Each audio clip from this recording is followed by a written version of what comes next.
E aí, queridos alunos, estamos de volta. Acredito que paramos falando da Revolução Praeira. E eu dizia para vocês que aqui em Pernambuco, a pouca economia que ainda existia em torno da produção açucareira estava sob o controle, sob o monopólio da família Cavalcante. Cheguei até a citar a quadrinha que existia, onde dizia-se: quem viver em Pernambuco há de estar enganado, ou há de ser Cavalcante ou há de ser cavalgado. E aí essa família Cavalcante, monopolizando o comércio, ela tinha apoio também da chamada família Rego Barros.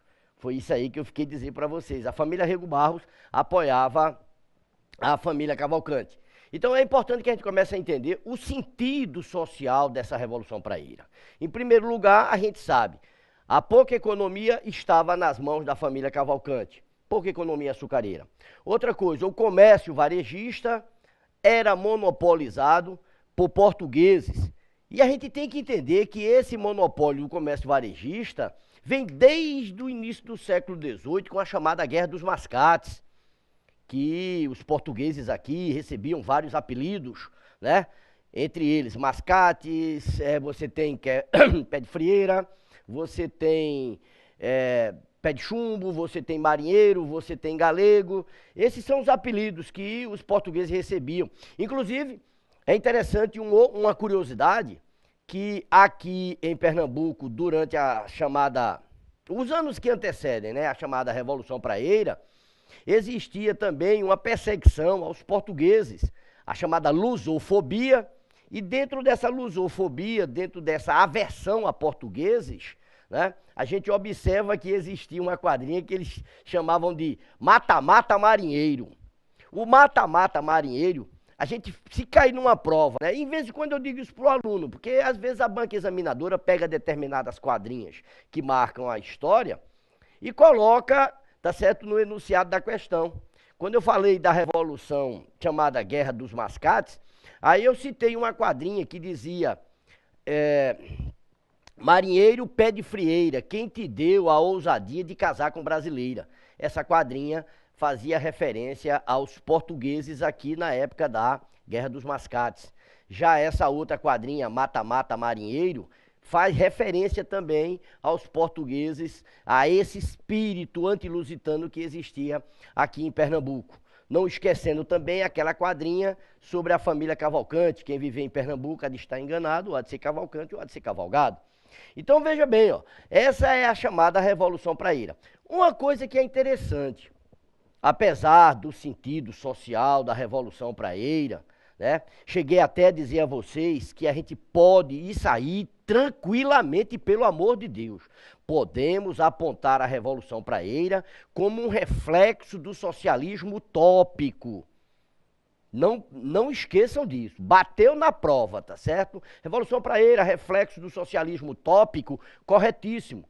Em meados do século XIX, a Europa vivia justamente, né, o desenvolvimento do socialismo utópico, notadamente na França, quando você tem Pierre Proudhon, você tem Charles Fourier.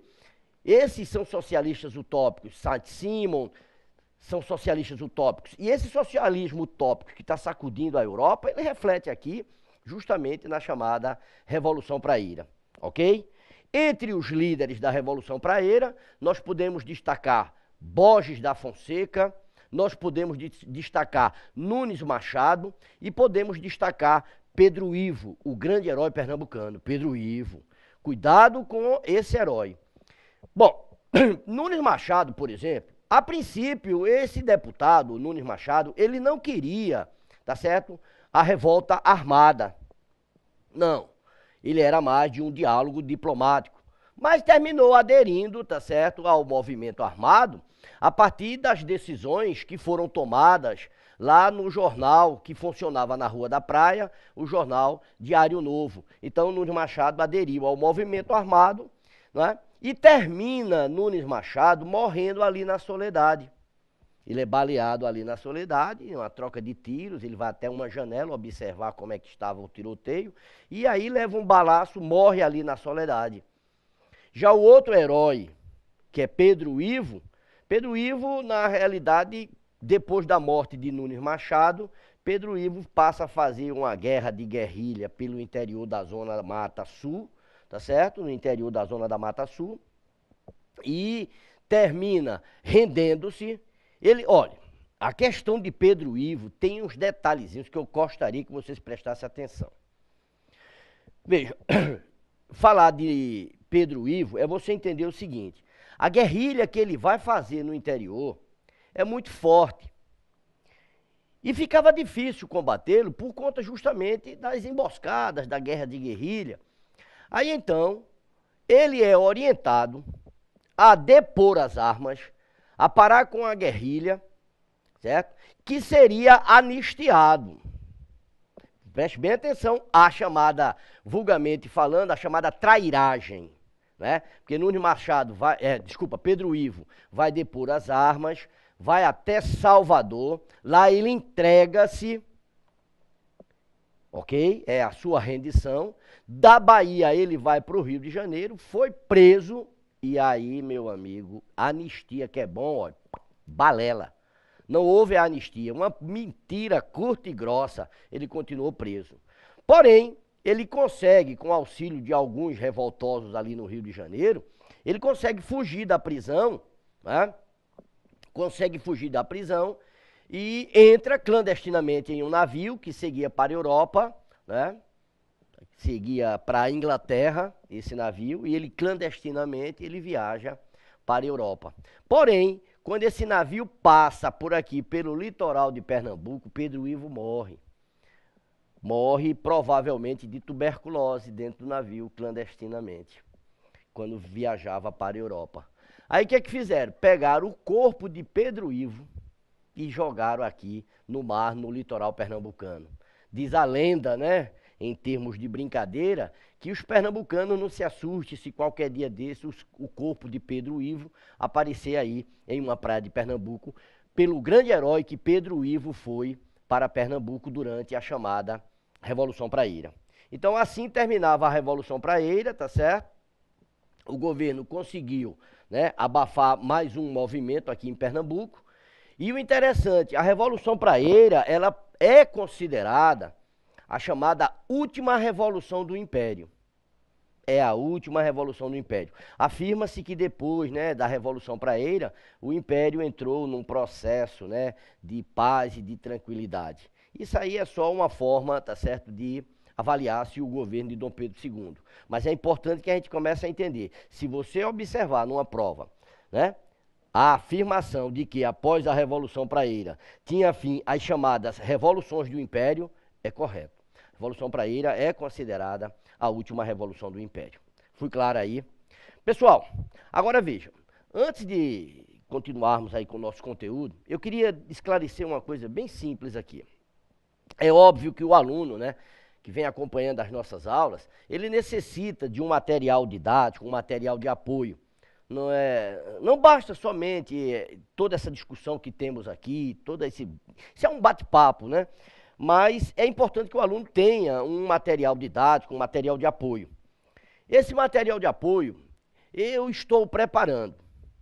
Aí você vai perguntar, mas rapaz, está preparando um material de apoio? Não existe e tal. Não, o problema é que este concurso, ele trouxe no seu edital, né, um conteúdo para a história que é muito específico da história de Pernambuco, né? E o conteúdo, né, em termos de bibliografia para a história de Pernambuco é um pouco difícil, é um pouco raro você encontrar, tá certo? Livros bons sobre a história de Pernambuco, né?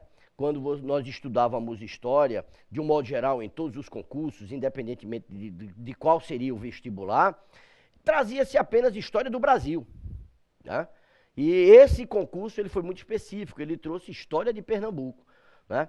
E aí então eu estou preparando esse material, é um material que ele vai aparecer de forma bem sintetizada, mas vai trazer algumas curiosidades, alguns detalhes que dificilmente o aluno encontraria por aí em um livro. Primeiro que já é difícil encontrar um livro sobre a história de Pernambuco com conteúdo bom, certo? E segundo, tá certo, tem algumas curiosidades que você tem que sair pesquisando aqui e ali, né, fazendo uma verdadeira garimpagem sobre determinados detalhes da história de Pernambuco. E eu estou preparando esse material, vocês deverão estar recebendo esse material talvez não sei se na próxima aula, ou, né? Vai depender aí da questão técnica aqui, como é que vocês vão receber esse material. Mas esse material já está, uma parte já está pronta, vocês vão receber em fascículozinhos, né? Primeiro, segundo, talvez no terceiro fascículo. Nós vamos ver como é que vamos fazer isso aí, tá certo? Mas uma parte desse material já está pronto. Fiquem tranquilos que vocês vão receber esse material. Esse seria um aviso que eu gostaria de dar e tá aí dado o aviso, ok? Agora vamos começar a analisar o seguinte, vejam. Um outro detalhe que vai acontecer aqui em Pernambuco, né? Um outro detalhe é a prisão do bispo Dom Vital. Para você entender essa prisão do bispo Dom Vital, porque o edital, ele não é, nesse aspecto, ele não é muito claro. Ele fala da Revolução Praeira, mas fala do Segundo Império aqui em Pernambuco. E quando você fala do Segundo Império aqui em Pernambuco, além da Praeira, nós temos no Segundo Império a questão, tá certo, da prisão do bispo aqui de Recife e Olinda, Dom Vital, e do bispo lá do Pará, tá certo? Que nós vamos chamar isso aí de questão religiosa. Bom, vamos começar a entender por parte. Eu gostaria de ver aqui, vamos ver aqui na telinha, para vocês entenderem o seguinte. Vamos botar aqui, veja. Essa aqui é a nossa Constituição, 1824. Observem bem. Eu dizia para vocês que a Constituição de 1824 foi a única constitucional confessional, né? Foi a Constituição que estabeleceu como sendo religião oficial católica apostólica romana. Porém, nesta Constituição, o imperador tinha dois poderes. Um poder chamado padroado, e um outro poder chamado beneplácito. Vejam. Pelo padroado, né, a gente observa que o imperador indicava os párocos para as paróquias, ok? Aqui, comigo, vamos observar o seguinte, pelo padroado, o imperador indicava os párocos para as paróquias. O outro poder, como eu disse para vocês, era o beneplácito, pelo beneplácito, certo? Toda a ordem vinda do Vaticano para o Brasil só entraria em vigor se o imperador permitisse. Aí você diz, peraí, explica isso direitinho para não ficar dúvida. Não, é o seguinte, pela Constituição de 1824, pela Constituição Imperial, a igreja não era um órgão, me perdoe, a igreja não era uma instituição independente no Brasil. Pelo contrário, a igreja era um órgão do Estado. Era um órgão do Estado. Inclusive, eu já citei isso aqui uma certa vez, em uma das aulas. Quando eu fui falar de Frei Caneca, aí eu disse, ó, Frei Caneca, padre, sendo a igreja um órgão do Estado, Frei Caneca era por assim dizer, um funcionário público. E levantou-se contra Dom Pedro I, né? Então, mas voltando aqui, ó, vejam. A igreja era um órgão do Estado, tranquilo. A igreja, o Estado tinha dois poderes sobre a igreja. Um é o beneplácito e o outro é o padroado. Então, deixa eu apagar aqui para mostrar, fazer aqui um simuladozinho aqui para vocês entenderem. Vamos fazer de contas que nós temos aqui o nosso querido Brasilzinho. Aí você tem aqui o imperador, observe aqui nesse detalhezinho, o imperador muito bem coroadozinho aí, e aqui nós temos a igreja. Aqui vamos dizer que você tem o Vaticano, certo? Então vamos dizer que você tem aqui o Papa, ok? Toda a ordem vinda do Vaticano para o Brasil, preste bem atenção, toda a ordem vinda do Vaticano para o Brasil, ela só entraria em vigor depois que passasse pela apreciação do imperador. Haja vista que a igreja era um órgão do Estado, não pode esquecer isso. A igreja, ela é um órgão do Estado, ela está vinculada ao Estado, ok? Se o imperador, certo? Se o imperador não aceitasse a ordem vinda do Vaticano, ele poderia bloquear a entrada dessa ordem na igreja aqui no Brasil. Essa ordem não entraria em vigor no Brasil. Até aí deu para entender? Tranquilo. Comigo aqui. Vejam. A ordem, então, não entraria em vigor no Brasil. Bom, vamos observar uma coisa. O processo de unificação da Itália, rapaz, é um negócio complicado, veja. O processo de unificação da Itália, eu estou dizendo isso que o aluno tem que pegar pela base. Se ele entender isto, aí ele vai entender esse probleminha aqui em Pernambuco, no Brasil de modo geral, que nós vamos chamar de a questão religiosa, certo? Dom Vital aqui em Pernambuco e Dom Antônio Macedo lá no Pará. Muito bem, veja. No processo de unificação da Itália, certo? Você observa, certo, que algumas organizações secretas lá participaram desse processo de unificação, certo? E uma dessas organizações, você fala de a Jovem Itália, você vai chamar Carbonários, que já é uma outra organização. Os Carbonários eram uma sociedade secreta. O nome carbonário vem da fuligem de carbono, que eles se escondiam e se reuniam em casas de comércio de carvão, em carvoarias. Daí a expressão carbonários. Mas entre os carbonários, é interessante que a gente nota que existiam sociedades secretas e uma dessas sociedades era a maçonaria. Veja, a maçonaria.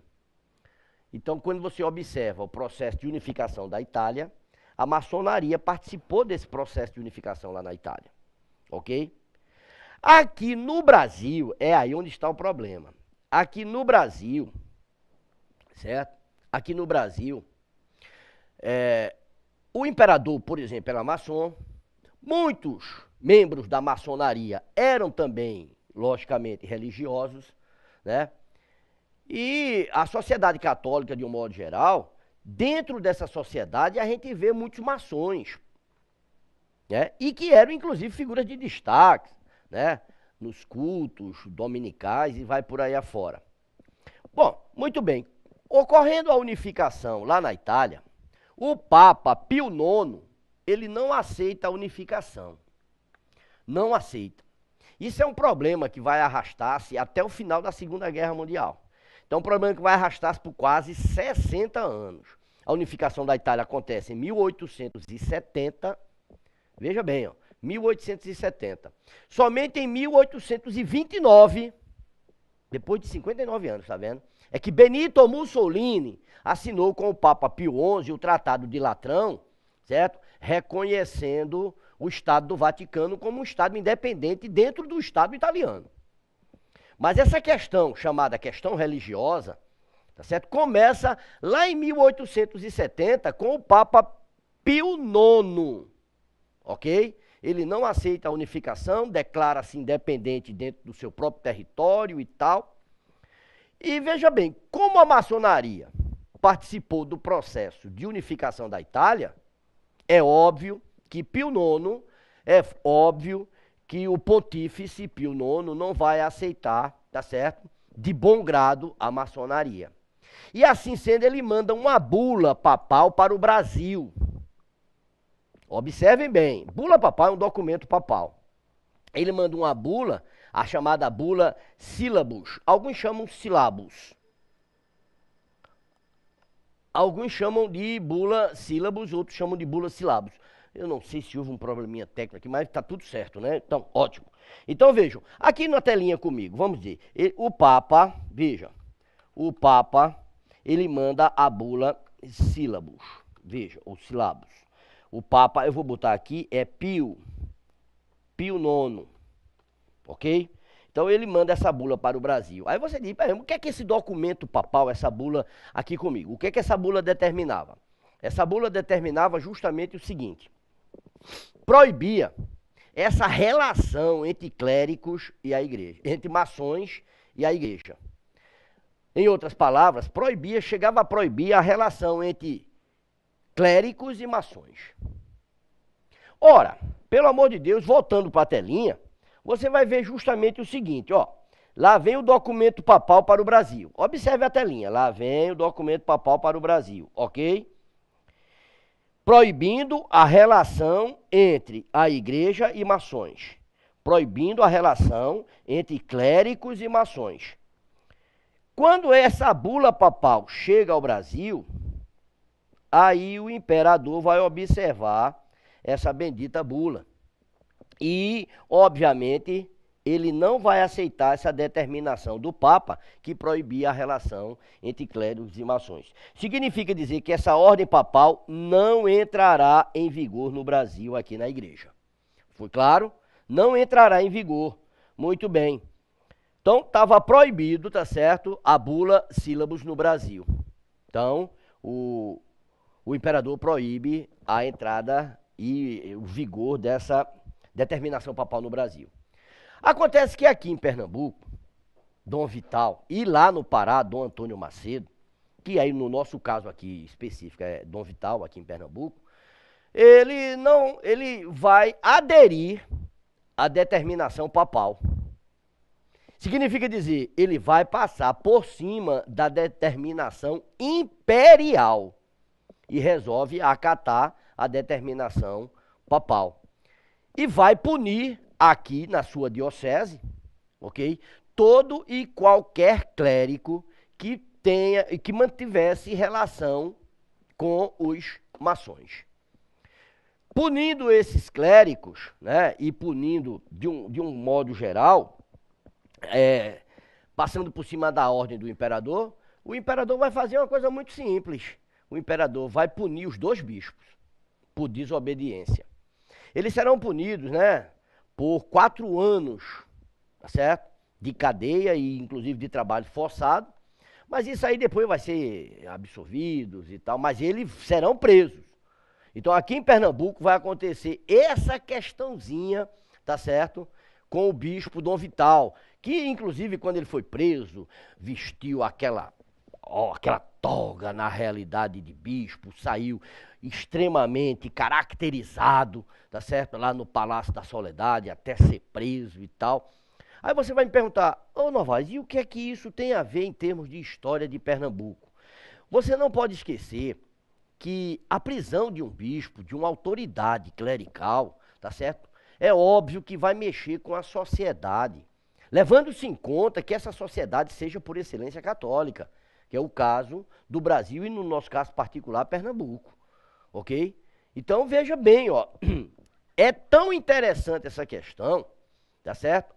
Que a prisão desses 2 bispos, que aparece na nossa história como a questão religiosa, essa questão religiosa vai contribuir, tá certo? Vai contribuir para a queda da monarquia. É interessante, porque quando você estuda a queda da monarquia, os fatores que levaram ao fim da monarquia e a proclamação da república, então você tem alguns fatores interessantes. Um fator interessante é essa questão religiosa. A questão religiosa contribui para a queda da monarquia. Veja bem, a questão religiosa, a questão civil, a questão da mão de obra, que é a questão da abolição da escravidão, e depois ainda uma outra questão que é chamada a questão militar.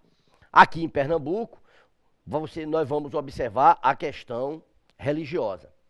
Tem que entender que os católicos tiram o apoio do império. Esses católicos, tá certo, começam a ver o imperador já como figura não grata. Claro, né? Vão puxar o tapete do imperador. Então, daí a grande importância da chamada questão religiosa, que vai ser uma das causas para a proclamação da República. É uma coisa simples, mas é importante que o aluno fique atento, porque esse negócio vem lá da Europa para cá, tem a ver com a unificação da Itália, tem a ver com o posicionamento do Papa, que não aceita a unificação da Itália, manda para o Brasil uma bula proibindo a relação de católicos e maçons, proibindo a relação de clérigos com maçons. Tem que entender que, de um modo geral, a Constituição Imperial era uma Constituição confessional, onde a igreja era um órgão do Estado. O imperador tinha grandes poderes sobre a igreja, como o padroado e o beneplácito. Então, são esses pequenos detalhes que o aluno tem que ficar atento, que porventura pode cair numa prova de forma bem singela, bem simples, e que você não vai perder a questão por uma questão boba dessa, ok? Vamos começar a analisar uma outra questão agora. Então, por favor, veja, eu espero que essa questão religiosa não tenha deixado dúvida, tá certo? A questão da prisão do bispo aqui, Dom Vital. ok? Vamos começar a ver o seguinte. Agora nós vamos partir para uma outra coisinha bem interessante, que é o processo da abolição da escravidão. Só que, crianças, vejam bem, olha, quando você depara-se com um edital, o edital ele fala da questão negra aqui em Pernambuco. Então eu acharia muito mais interessante que a gente falasse da questão negra aqui em Pernambuco, né? Desde o início da colonização, como é que os negros vêm para cá e tal, que tipo de negro vem para cá, tá certo? O que foi o Quilombo dos Palmares e outros quilombos, tá certo? Para que a gente, depois disso aí, a gente comece a falar do processo de abolição. Porque a gente aproveita, fala do negro, de um modo geral, e depois a gente vai falar do processo abolicionista, né? Colocando, inclusive, a pressão externa, as contradições internas, as grandes figuras abolicionistas que nós vamos ter isso aí, ok? Vamos começar vendo aqui, deixa eu apagar isso aqui, a telinha. Deixa eu começar a ver aqui a questão do negro, tá certo? Do negro em Pernambuco, certo? Em Pernambuco. Vamos andar... Apaguei. Mas não tem problema, vamos fazer de novo, canetinha. Então, vamos ver aqui, negro, certo? Negro em Pernambuco, pronto. Vamos analisar isso. Ok, o negro em Pernambuco. Crianças, vamos ver o seguinte. Primeiro que eu chamo a atenção aqui, comigo aqui, eu chamo a atenção o seguinte. A colonização dá-se justamente com a empresa agrícola açucareira. Isso nós já discutimos na aula passada. E nós vimos o seguinte, a opção pelo negro, né? Bom, antes de analisarmos com carinho a opção pelo negro, eu chamei a atenção e vou chamar novamente.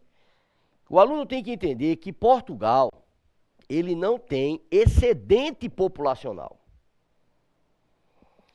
Veja, é a primeira coisa que a gente vai começar a entender. Portugal não tem excedente populacional. Pelo contrário, Portugal tem escassez populacional. Até porque a Europa está saindo da peste negra e tal. E eu dizia ainda que essas viagens de navegação, morre muita gente nessas viagens e tal.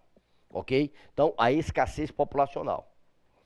Por outro lado, é importante também que você entenda que ninguém iria sair de Portugal, ninguém iria sair da Europa para vir para cá e ser um assalariado do campo.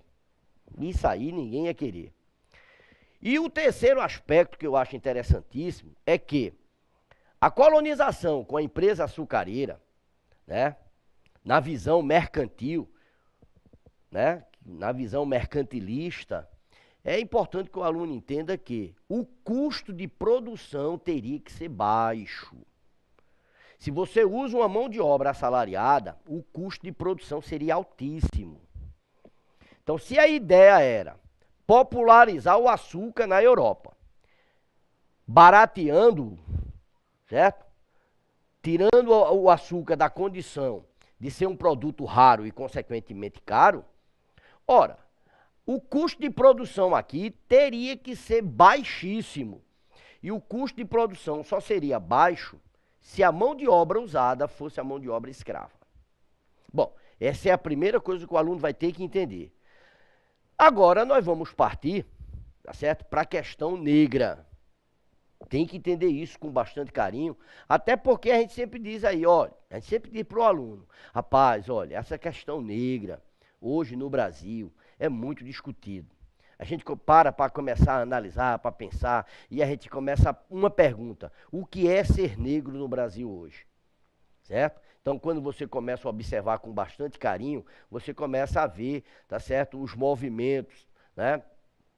Quando os movimentos e as campanhas contra o racismo, contra a discriminação, tá certo? A questão da inclusão social do negro, a questão de cotas. Então, tudo isso tem que ser discutido, claro, lógico, mas é importante que o aluno entenda.